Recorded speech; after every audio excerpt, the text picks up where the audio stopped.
I think when they saw the polling after Trump's conviction, I think you're seeing some panic, especially from the questions. And what you see from people like Matt Gaetz or Marjorie Taylor Greene is really not just panic.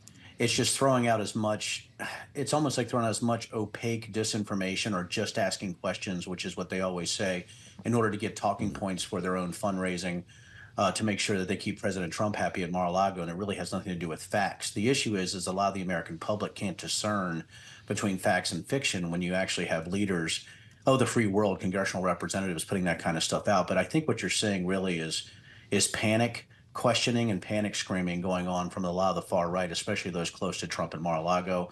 And that's what I make of it because that's what they do, right? You're messaging to your constituency, not necessarily, to the American public at large. Well, I'll tell you, Denver, it's good to have you back. While we're talking specifically about this Merrick Garland hearing yesterday, Andy Biggs, Chip Roy, Tom Massey, three members of the Freedom Caucus, sent Merrick Garland a letter about January 6th. I brought this up yesterday. I don't mean to belabor it, but you were deeply involved in the investigation into the January 6th riots. And they said in this letter that they wanted to explore the FBI's possible involvement in facilitating the events of January 6th, the involvement in facilitating the sacking of the U.S. Capitol. We've heard this from certain members of Congress before, that there were unmarked vans, that there were FBI agents in the crowd trying to stir all of this up. But this is now going to be on the record from this hearing, Denver. What do you do with that? I think you do exactly what you should do as a sane, rational human, is you scoff it and you destroy them with facts and data. And the facts and data are this. Did they read the over 1,000 charging documents? Have they actually read the sentencing guidelines? Have they seen the evidence? Do they know the number of weapons that were there? Are they really going to go down this QAnon rabbit hole of a deep state globalist false flag, which is exactly what they're inferring, because they're talking to That's a right. base that's breathless with this kind of belief systems. This is a religion now. I would say that, when you're talking about J6, when you're talking about QAnon, I think what they're trying to do is they're trying to make J6 people into veterans of some kind of political war where they were on the right side of history. And a lot of that has to do with making Donald Trump happy. This all goes back to Mar-a-Lago. It all goes back to their fundraising. It goes back to their polling. It goes back to cynicism. And the very fact, either they're deliberately obtuse, either they're stupid, right, or they're cynical, right? And all that is not good for the American public. But the fact that they're going down the conspiracy theory rabbit hole in 2024 when everything has been debunked and it's absolutely ludicrous, maybe they're watching Skinwalker Ranch too much. I think maybe that's where we're at right now as far as these congressional representatives. But it's not just members of Congress, Denver. You also have former President Trump repeatedly referring to those who've been incarcerated because of their involvement in January 6th as hostages, especially considering this happened 3.5 years ago, and we are still relitigating the events surrounding it. What exactly happened? Who was involved? Who was at fault? And this is still an ongoing live conversation, and Donald Trump uses language like that still to this day repeatedly. Is it too late at this point? We're too far gone for the truth to really permeate? Yeah, it's a great question. A lot of this is already baked in, and I've been telling people this, and we've talked before. The best question, right, is the fact is that people believe that J6 was some peaceful tourist thing that a couple people got out of hand. I don't know how we turn that regardless of evidence, right? And what Trump is saying to his supporters and what his congressional sycophants are saying is, don't believe your lying eyes, believe us. You got to remember, too, is Donald Trump's the same guy who retweeted that, Obama and Biden killed SEAL Team 6. I mean, this isn't a guy, he's either, again, completely cynical and know he's lying, an incorrigible grifter of disinformation, or he's fairly ignorant, right? He definitely has, he's one piece of wood shy of a cord, right? I mean, that's the only way that you can look at this. And I think, again, we have to be brutally honest about what we're seeing. Is we're seeing disinformation and conspiracy theories being propagated from the former president of the United States all the way down to congressional members and to leaders of the Republican Party. Well, it's interesting, Denver, you hear this line, you take people at their word, believe people when they show you who they are. Donald Trump was talking to Newsmax and floated the possibility of imprisoning his political opponents if he becomes president again. This is not new. He said not that long ago, it was in June, I will appoint a real special prosecutor to go after the most corrupt president in the history of America, Joe Biden. Do you take him at his word?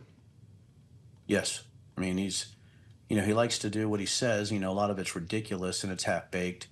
I think what you're going to see the difference, though, between 2016 and 2024, if, Donald Trump is to win, is that the cabinet he picks, he's going to value loyalty over any type of competency. And I think that's what should worry individuals, is that if anybody like the Kash Patels or Rick Rennells or Mike Flynn's are in the conversation for being on the cabinet, that's a real issue. Or the Matt Gaetzes, right, which has been in the conversation. I mean, you have really some of the least talented individuals to ever serve in the American government that would actually be in there, and also completely under the thumb of Donald Trump and his sycophants, right? And you see the RNC's already bought by it. So, believe in what they say. How about this, though? And I'm going to ask you all this, too. And I know you're asking me questions. I'm sorry. But, somebody who even says that and doesn't mean it, what's wrong with them, right? Is that a joke? Right? And that's the thing, too, is that you're saying, well, do you believe him? Yes. But if he's just spouting BS, why would somebody who actually held the highest, office in the land be saying that anyway? It's irresponsible. And it goes to a judgment and maybe his advanced age, and maybe he's losing something upstairs. That's the knock, Kailey, that you hear, or the response that you hear. It's either locker room talk or he's joking around. Take the man seriously, not the message. Isn't that the line we used to hear? Yeah, that's repeatedly. What we always Denver, heard. Do you have more on that? No, exactly right. No, I was just listening to you, and that's exactly right. I mean, you're on it, right? Is it? Then they'll say, well, he's just joking. Goodness gracious. They say the worst, most awful, horrible things that goes after the very structures of our American institutions and government. And then somehow it's a joke. It's the same thing that the incels pull. It's the same thing that QAnon conspiracy theorists pull. It's just the same thing. And it's just the same people doing the same thing and pushing the same message every day. Well, and one of those messages is the unfairness of the U.S. justice system, the idea that it's being weaponized against Donald Trump specifically. And yet a member of the Biden family is currently in trial in Delaware. Hunter Biden, Denver, we should disclose, I believe you know him quite well, but especially given what we have seen, the panic you were describing in the aftermath of Trump's guilty verdict, what happens if A, Hunter Biden is convicted of these federal gun crimes with which he's charged, or if he's not, if he's found innocent? Does that just make all of this worse? I mentioned this a little bit yesterday, and again, it's pretty interesting. What if he's convicted and goes to jail? What if he's convicted and gets probation?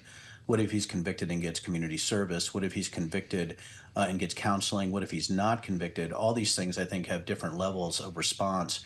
What's going to be very difficult for any Trump apologist or messaging if Biden is convicted at all, number one. Wow. That's, it's going to take away a huge talking point. And I think, by the way, if we can go full circle, I think that's why they're going after Merrick Garland. They need another target because the Biden impeachment stuff is over. It's been proven completely ridiculous. All the laptop stuff's gone.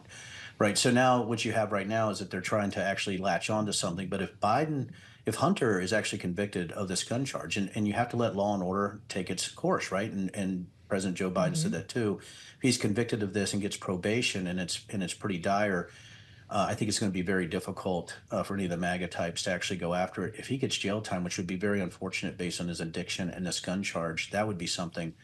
But you know what I find amazing is that the Lindsey Grahams and people like that are starting to come out saying, why are they actually going after him based on this gun charge, where I think it's just so little people have actually been actually prosecuted for this. So I think you're seeing a real issue here.